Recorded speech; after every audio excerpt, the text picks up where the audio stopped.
চলো আজকের মাছ রান্নাটা তোমাদেরকে দেখানো যাক। দেখো কাঁচা লঙ্কা পেঁয়াজ আমি একসাথে মিক্সিতে গুঁড়িয়ে নিচ্ছি, একটা পেস্ট বানিয়ে নিচ্ছি। আর এইখানে আমি কিন্তু আমার পছন্দ মতো মাছ নিয়ে নিয়েছি, যেটাকে আমরা স্টক সাইটিং বলি। তো যাই হোক, আপনারা কি বলেন আমি তো জানি না, আমাদের এখানে যা বলে আমি সেটাই আপনাদেরকে বললাম। নুন হলুদ মাখিয়ে নিয়েছি মাছে, কড়া গরম বসিয়ে দিয়েছিলাম তেল দিয়ে। তো কড়া গরম হয়ে গেছে, আমি এইভাবে এক এক করে সব মাছগুলো ভেজে নিয়েছি। 4 পিস মাছ ছিল, সেটাকেই ভেজে নিলাম। তো মাছগুলোকে দেখো একদম কড়া করেই ভালোভাবে ভেজে নিয়েছি। মাছগুলো ভাজা কমপ্লিট। এর আগেও আমি একটা মাছের রেসিপি দিয়েছিলাম, একজন বলেছে এটা এই মাছের নাম নয়, বাট আমাদের এখানে যা বলে ভাই আমি সেটাই বলেছি। দেখো ওই তেলের মধ্যে দিয়ে দিলাম টমেটো, আর ওই যে পেস্টটা আমি বানিয়ে রেখেছিলাম পেঁয়াজ আর কাঁচা লঙ্কা, সেই পেস্টটা দিয়ে দিলাম। দিয়ে নাড়িয়ে নিলাম একটুখানি, নিয়ে এবার দেখো আদা রসুন বাটাটা দিয়ে ভালো করে কষিয়ে নিচ্ছি। এইভাবে একবার মাছ রান্নাটা করে খেয়ে দেখো, খুবই ভালো লাগবে।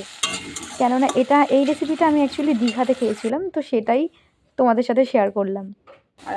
আর গুঁড়ো লঙ্কা হলুদ দিয়ে দিলাম, একটু নুন দিয়ে দিলাম, মানে পরিমাণ মতো সব কিছুই দিয়ে দিলাম। দিয়ে দিলাম জিরের গুঁড়ো, আর কিছু লাগবে না, ব্যাস।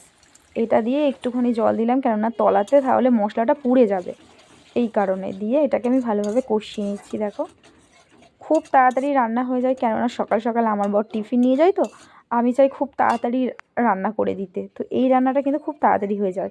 আর ভেজে রাখা মাছগুলো দেখো দিয়ে দিলাম, দিয়ে ভালো করে এটাকে ফুটিয়ে নেব। ফুটিয়ে নেওয়ার আগে আমি একটুখানি বেশি করে জল দিয়ে দিলাম, যাতে মাছগুলো ভিতরে সিদ্ধ হয়ে যায়। আর এটা কিন্তু না খুব সুন্দর খেতে। তোমরা যারা যারা এই রেসিপিটা দেখছো প্লিজ আমাকে সাবস্ক্রাইব করো, কমেন্ট করো। কমেন্ট করলে আমার উৎসাহটা বাড়ে। আর দ্বিতীয়ত লাইক করলে খুব ভালোও লাগে। তোমরা কমেন্ট করলে না খুব, মানে খুব ভালো লাগে যে আমাকে কেউ দেখছে। সাবস্ক্রাইব করতে একদম ভুলো না। রান্নাটা একদম কমপ্লিট।